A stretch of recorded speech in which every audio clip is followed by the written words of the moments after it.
sa sinisip po ng Pampanga, meron po tayong mga major river na tinatawag, katulad po ng Porac River, simula po ng Porac hanggang Florida Blanca, at saka po yung Lumayan River, magmumula rin po sa Florida Blanca, at pagdating po rito, mag-confluence yan, magiging po siya ng Porac, Lumayan na Industrial Channel, papunta po ng Lubao area, hanggang po sa Subara, papunta po ng Manila Bay.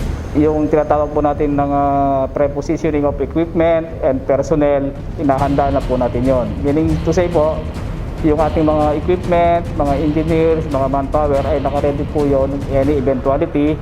I-inspectionin yung mga road section natin, especially yung national roads and bridges. At pagdating po ng bagyo, we make sure na magiging passable po ang lahat ng ito.